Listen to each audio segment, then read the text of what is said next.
What is up, humans of the cardboard? Welcome back to Just Nuts, guys. Today we are doing a deck profile for Crusadia. This is a really cool deck. It's a deck I've been looking at for a while because it's one of those decks where you like go through and you're like, okay, the deck has zero restrictions whatsoever. The deck has some really powerful in-archetype cards, and their monsters are like really interesting in that they're like all sort of like extenders and starters at the same time. So it just kind of felt like we were waiting for like generic enough payoffs in the extra deck to really give the deck a way to find a crazy win condition. And I think we might actually be at that point.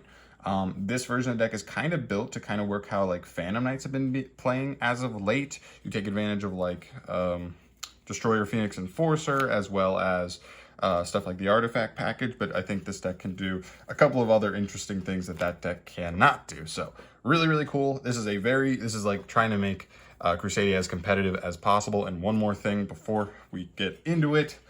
If you love Crusadia, please check out my friend Charles from Team COG. Check out his channel. I'll put the link in the description to his channel below. He specializes in a couple of different decks. That's like really where he picks his favorite decks and he really grinds on them. So he has a ton of content where he's constantly doing deck profiles, like updated for different formats, test hands, combo tutorials, theory videos for Crusadia and Infernobles and other decks. But if you are here specifically because you love Crusadia, please check out his channel. I'll leave the link in the description. Just want to give a shout out to him. This is also one of the playmats I got from him. This thing is a beaut.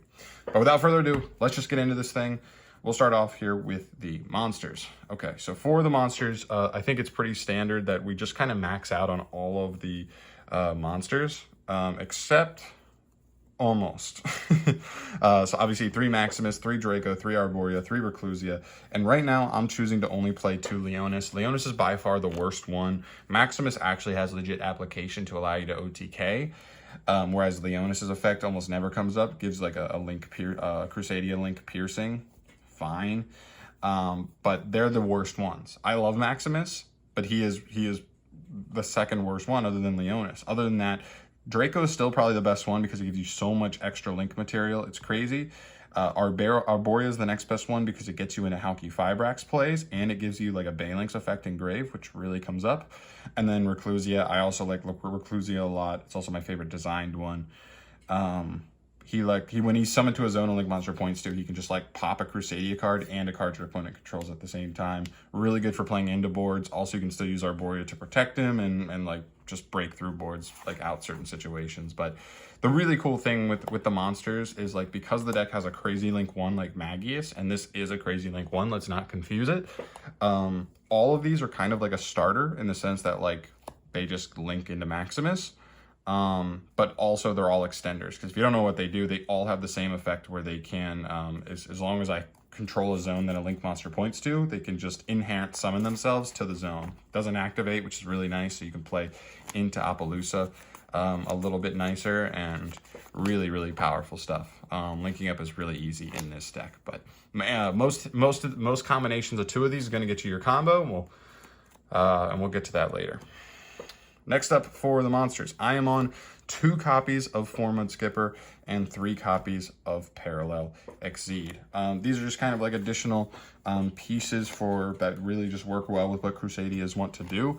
4-Month Skipper, particularly in this archetype, is really cool because pretty much what you do is you go 4-Month Skipper, reveal your Equimax, and then because he now has he is a Crusadia monster, you can link into Magius. So the cool part about this is he is essentially the best normal summon in the deck, because these just kind of get normal summoned and linked off. He still gets you to Magius, the same as any of the other ones being normal summoned, but then he also searches you Parallel Exceed to be an insane extender. You still need to open him with another extender, but it's really easy to do because you play like 25 other extenders. So really good value off this card. Getting impermed on this is actually good now in the deck because we play Almirage, so like we don't lose to that. We don't lose to getting ashed on the search for Parallel Exceed. The card's really good because your opponent's going to not want it to resolve, but hand trapping it is like so minus because we're still going plus even if they do. The deck's really good at playing through hand traps. And then Parallel Exceed, it's just 2 bodies for linking off with. Really good. Next up, we have bricks for the Destroyer, Phoenix, Enforcer package. It is what it is, but yep. Don't really have much to say about them. They're just bricks. They're like legit the only bricks in the deck, I would say. Because like even the other stuff is like not even bricks, for real. For the hand traps, I'm on triple ash and double artifact Lancia. Lancia actually matters in the deck. We'll get to that a little later on, but it's also a decent hand trap in the format, which feels really nice because normally you'd be like, yikes, do I even want to play Lancia in the main? Maybe it's a decent side card, but like feels like it hits everything decently well, right? Even if it's just stopping like pot cards from being activated from your opponent, or even though Leerless, it doesn't hurt Leerless very much, it does hurt the Tri-Brigade portion of their deck. It's pretty decent versus Phantom Knights, really capping the ceiling on what they can do in certain turns. But yeah, I think it's like a decent card. I did have 3 here, and then I decided that like it's fine in the format. Like it does like something to most matchups, but it's not amazing into everything. If it was like better, I thought it was better versus Sword Soul than it is. So I've cut down to 2 to make room for other tech cards, and then Ash. Ash is just Ash, right? Like Fusion Destiny's running around. I don't want to be losing to Fusion Destiny if I don't have to. There, and the last monster I play is Scythe. It's just part of the basic artifact package. We'll get to this later on when I talk about like the actual combos you're doing, but pretty much you get to set this off Dagda, and then you pop it with your own cards to Scythe lock your opponent. And drawing it is not a brick because you literally have like 20 different ways you can like find yourself into a situation where you can pop it on your opponent's turn. So drawing it is not a brick at all. It actually means you can go into Dagda to bait a hand trap so your opponent thinks they're keeping you off of getting your Scythe, or potentially, and then you still like have it. So funny. Next up for the spells, moving on here, Triple Fusion Destiny. This card's insane. You just do your combo and then add this on top, or if you get stopped, then your opponent almost always will have to use at least 2 hand traps to stop you unless you have a really awkward hand. And so if they have to use 2 cards out of their hand to stop you and you still have Fusion Destiny, that's usually going to be the end of the duel most of the time. Because if they had 2 hand traps, they probably only stopped you with like your 2 card combo, maybe a 3 card combo, and like you still have another card in hand. So really good. More utility, triple chalice. You could try and find room for droplet in here. I don't own droplets. This is like a slightly more budget variant, I would say, overall here. But yeah, chalice is just so good. Such a great utility card right now. It's an in-perm going first, helps you play into boards, like trading interactions, because all you have to do is just like get to access code, you know, and bait the negates, and then you just win the duel, clear the board, and win. Good. Next up, another really cool spice card, Triple Artifact Ignition. This is one thing that I have not seen at all from like Phantom Knights decks. This card's really good. I love that it's a quick play. Quick play feels really solid right now because it allows you to play into Phantom Knight boards, like activating this into Fog Blades allows you to like trade interruptions and like force extra interruptions out to stop your play. As well as just like the deck just needs back row removal. It means we don't automatically lose to Mystic Mind game 1, and it's really good. Also sets you an artifact, so this means like if you have this card, you don't even have to necessarily go for Dagda turn 1, so you can use your link materials to get into like more important stuff. Just really, really good overall. This card is really solid. There, and then for some one-ofs, spicy one-ofs, Rhoda. So a list that I saw that was like somewhat similar to this, I believe it was on House of Champs. It was on Team Kings of Games, so 3 Stacks channel. He had like a friend of his that had like been doing well with the deck. He wasn't playing Rhoda, he was playing Triple Leonis. So like my idea was like, I'd rather see Arborea anyway because it's a tuner. And so I'm just going to play the 4th Arborea and cut a copy of Leonis. And so that was the idea there. I just think it's better. Yes, I guess technically you lose harder to droll, but like it is what it is. Like I just think it's better. Monster Reborn, insane extender. Don't really need to explain that. Also playing the one Living Fossil. This was like the last card I added in. The one thing I would say about this deck is if you look at all the extenders, they all need like at least you to get to the link 1. So if you get your normal summon popped or Maggie is popped before you even have a chance to summon something to it, you do just kind of lose. So I like these a lot because they do give us a way to be able to like play after getting our normal summon popped, and I think that's actually really huge. So those are pretty good. And the last card in the main is 1 Triple Tactics. You guys have probably seen this from a couple profiles from me. I like the theory behind playing 1 Triple Tactics. It just means like I'm not going to oversee it and be mad when my opponent isn't activating monster effects on my turn. But if you see the 1 and it comes up, it's going to be huge. I just think 1 is fine. I'm never going to be mad about it. And I'm also not going to miss it too much. So that is it. 40 cards in the main, trying to keep it consistent, trying to make sure we're seeing at least two Crusadias and maybe one and more extender in every hand, and then some defensive cards as well. In test hands, I legit have not drawn a single hand that could not play through one interruption to get to like the Scythe setup. It's crazy. This deck is hella consistent, and it beats like weak hand traps. Your opponent needs like multiple hand traps to legit keep you off of play. And if you still have like Fusion Destiny in hand, you just like win the duel. It's crazy. This deck's awesome. All right, moving into the extra deck, bunch of Link 1s here. Double Magius, of course, one Almirage, and one Link Spider. This isn't like too crazy here. Double Magius in case you need to make another comeback play later in the duel, or if your opponent knows how to play against the deck and you summon the Magius and then they pop it before you even get a chance to extend another Crusadia out of the hand, you probably just need the next one for the next turn. And then Almirage, also really good because of two things.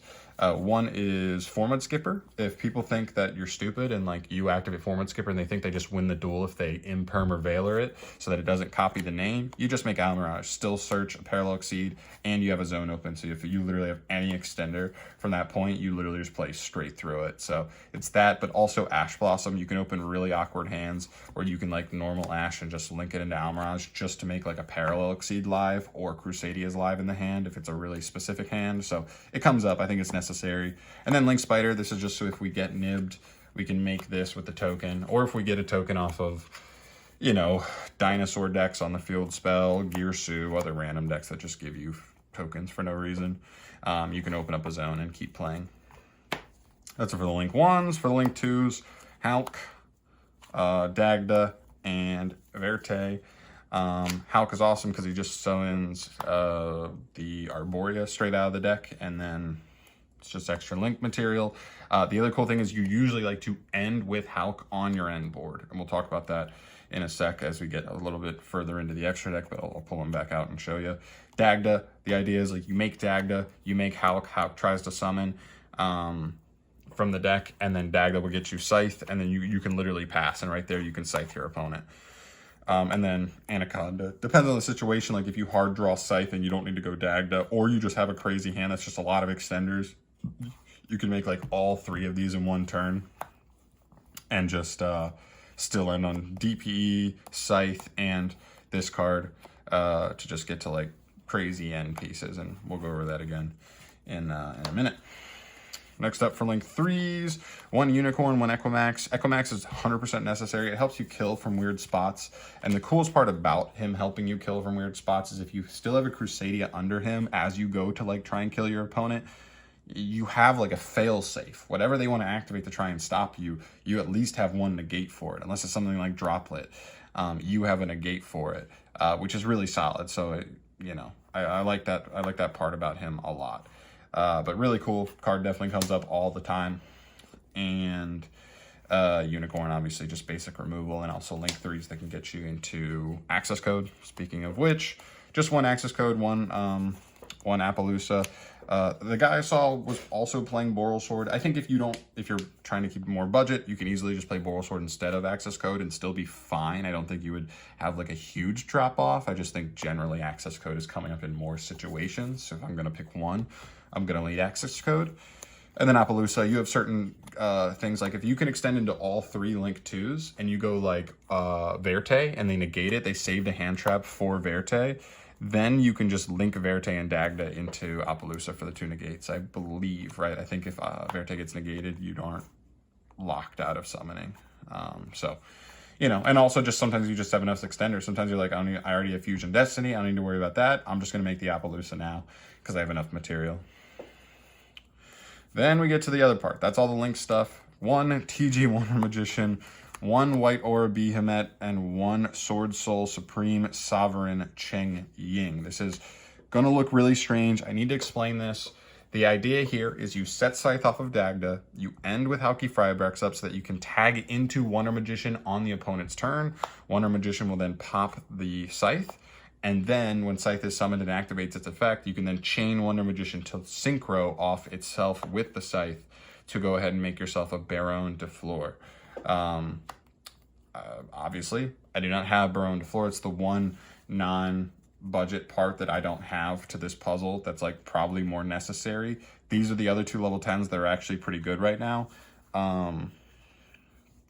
So the idea is this one's a little better for potential disruption, whereas White or Behemoth almost confirms you're going to have an OTK on the next turn. And if you're Scythe locking a deck, like, they're probably not doing a ton. So overall, like, White Ore, I think, comes up more than this. If you have Baronne de Fleur, please play it. It's obviously so much better. It's a straight up Omni Negate that then gives you follow up. If you can play it, play it. I just don't have the income for it right now, and it's so expensive. It's crazy. For a 1-of in the extra deck, that's not even like an engine card. That card is like so expensive. It's insane. But yeah. So play that if you can, but the idea is still really cool. You're going to Scythe your opponent while also getting to summon either of these, which is really awesome. So obviously that's powerful as funk. And then your Phoenix Enforcer, like nothing too crazy on him. He just does things. And also like Synergy is really cool. Not only can you use like the Hulk to tag into the Wonder Magician to pop the Scythe. If you just already had access to him, you have another way to pop your Scythe, because this guy just quick effect pops any card on both sides of the field non-targeting. So if they let this resolve, you just pop your own Scythe and like go to town. It also lets you like not lose to evenly match straight up, because you can go, even if they're going to evenly match you, you can use like this card to pop itself and the Scythe.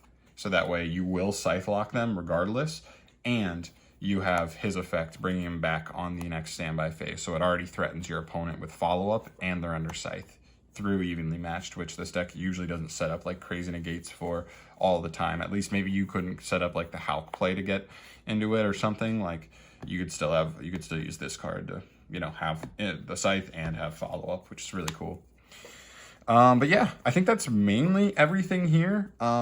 If you guys want to see, I can show you some combos, although the combos are pretty just like flexible. It's one of those things where like test hands are probably more useful, just because like, yes, there are 2-card combos, but like the way the deck's built, you're going to open just like probably 3 cards that are like starters / extenders. And like, it just depends how many bodies you can put on the field. It's like literally it.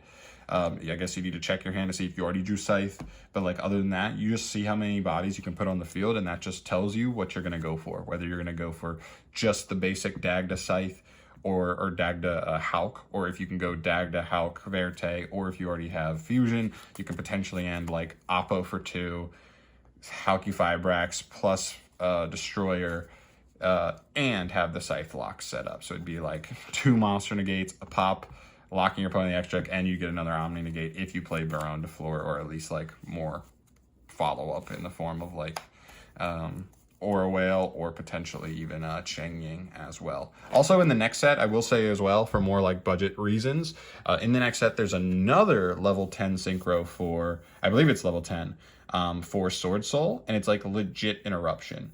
It's kind of like double Ogre, where it says like if a monster is activated, you can like banish a monster on the field, and if a spell or trap is activated, you can like banish the spell or trap. So like certain matchups, it's like pretty good to just have like the double Ogre. So like I think that card won't be nearly as expensive as Baronne de Fleur, so just keep an eye out for that when Battles of Chaos drops. Like maybe that card could be a good level 10 substitute for a more budget player trying to still play this like similar strategy.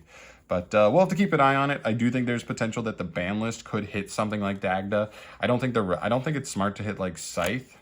I think it makes more sense to hit Dagda, because Dagda is what's allowing like every single deck in the game, just by putting bodies on the field, to be able to abuse the artifact package. So I wouldn't be surprised if Dagda ends up getting banned on the next list, but obviously that's not till mid-January. But other than that, that's going to end it off here for me today, guys. Thank you so much for watching. Let me know in the comment section down below if you want to see like some test hand / combo videos for this deck. It's really cool. It is very competitive, I promise you. If you don't want to go the Phantom Knights route, because everybody's going the Phantom Knights route, please look at this deck. It also has some really cool like other like things that it can do that Phantom Knights can't. So I do think it's really cool, and also it's just interesting that you're not playing a tier 1 deck, but also still competing at that high level. So really, really cool. Thank you so much for watching. As always, subscribe to the channel if you want to see more stuff from me down the line. More profiles are coming. That's going to do it from here. I'll see you in the next one. Peace.